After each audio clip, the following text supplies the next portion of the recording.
ਪਾਕਿਸਤਾਨ ਦੇ ਪੰਛਮੀ ਸੂਬੇ ਬਲੋਚਿਸਤਾਨ 'ਚ ਇੱਕ ਵਾਰ ਫੇਰ ਮੁਸਾਫਰ ਬੱਸਾਂ 'ਚੋਂ ਲਾ ਕੇ ਸ਼ਨਾਖਤ ਤੋਂ ਬਾਅਦ 9 ਪੰਜਾਬੀਆਂ ਨੂੰ ਕਤਲ ਕਰ ਦਿੱਤਾ ਗਿਆ ਹੈ। ਇਹ ਵਕੂਏ ਨੇ ਜਿਹੜੇ ਦੋ ਅੱਡੋ-ਅੱਡ ਸ਼ਹਿਰਾਂ ਦੇ ਵਿੱਚ ਹੋਏ ਨੇ। ਪਹਿਲਾ ਮਾਮਲਾ ਜਿਹੜਾ ਉਹ ਵਾਪਰਿਆ ਹੈ ਬਲੋਚਿਸਤਾਨ ਦੇ ਸ਼ਹਿਰ ਜ਼ੋਬ ਔਰ ਦੂਸਰਾ ਮਾਮਲਾ ਜਿਹੜਾ ਉਹ ਵਾਪਰਿਆ ਹੈ ਬਲੋਚਿਸਤਾਨ ਦੇ ਜ਼ਿਲ੍ਹੇ ਲੋਰਾਲਾਈ 'ਚ। ਜਦੋਂ ਦੋ ਮੁਸਾਫਰ ਬੱਸਾਂ ਜਿਹੜੀਆਂ ਪੰਜਾਬ ਵੱਲ ਨੂੰ ਆਉਂਦੀਆਂ ਸੀ, ਅਤਿਕਰਤਾਂ ਵੱਲੋਂ ਨਾਕਾ ਲਾ ਕੇ ਇਹਦੇ ਮੁਸਾਫਰਾਂ ਨੂੰ ਬੱਸਾਂ ਤੋਂ ਲਾ ਕੇ ਪਛਾਣ ਸ਼ਨਾਖਤ ਤੋਂ ਬਾਅਦ ਉਹਨਾਂ ਦੇ ਸ਼ਨਾਖਤੀ ਕਾਰਡ ਚੈੱਕ ਕੀਤੇ ਗਏ ਕਿ ਕਿੱਥੋਂ ਦੇ ਵਾਸੀ ਨੇ। ਜਿਹੜੇ ਪੰਜਾਬ ਵਾਸੀ ਸਨ ਉਹਨਾਂ ਨੂੰ ਇਹਨਾਂ ਅੱਡੋ-ਅੱਡ ਮਾਮਲਿਆਂ ਦੇ ਵਿੱਚ ਅੱਡੇ-ਅੱਡ ਵਕੂਏ ਨੇ ਜਿਹੜੇ ਉਹਨਾਂ 'ਚ ਕਤਲ ਕਰ ਦਿੱਤਾ ਗਿਆ।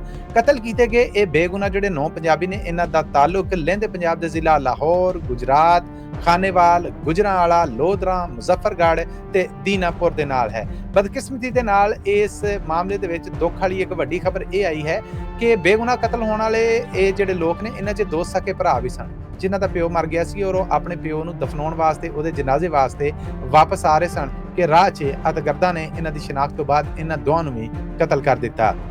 ਪਾਕਿਸਤਾਨੀ ਸਰਕਾਰ ਵੱਲੋਂ ਰਵਾਇਤੀ ਬਿਆਨ ਜਿਹੜਾ ਉਹ ਸਾਹਮਣੇ ਆਇਆ ਕਿ ਅਤਿਗਰਦਾਂ ਦਾ ਪਿੱਛਾ ਕਰਾਂਗੇ ਔਰ ਇਹ ਭਾਰਤੀ ਸਪਾਂਸਰ ਸਨ, ਜਦਕਿ ਹਜੇ ਤੱਕ ਬੱਸਾਂ ਤੋਂ ਲਾ ਕੇ ਇਹਨਾਂ 9 ਮੁਸਾਫਰਾਂ ਨੂੰ ਕਤਲ ਕਰਨ ਦੀ ਜ਼ਿੰਮੇਵਾਰੀ ਕਿਸੇ ਅਤਿਗਰਦ ਗਰੁੱਪ ਨੇ ਨਹੀਂ ਕਬੂਲੀ। ਫਿਰ ਦੱਸਦੀ ਹੈ ਕਿ ਅਤਿਗਰਦੀ ਦੇ ਇਹ ਮਾਮਲੇ ਬਲੋਚਿਸਤਾਨ ਦੇ ਜ਼ਿਲ੍ਹੇ ਜ਼ੋਬ ਔਰ ਲੋਰਾਲਾਈ 'ਚ ਹੋਏ ਨੇ, ਜਿੱਥੋਂ ਬੱਸਾਂ ਤੋਂ ਲਾ ਕੇ 9 ਪੰਜਾਬੀਆਂ ਨੂੰ ਸ਼ਨਾਖਤ ਤੋਂ ਬਾਅਦ ਕਤਲ ਕਰ ਦਿੱਤਾ ਗਿਆ ਹੈ।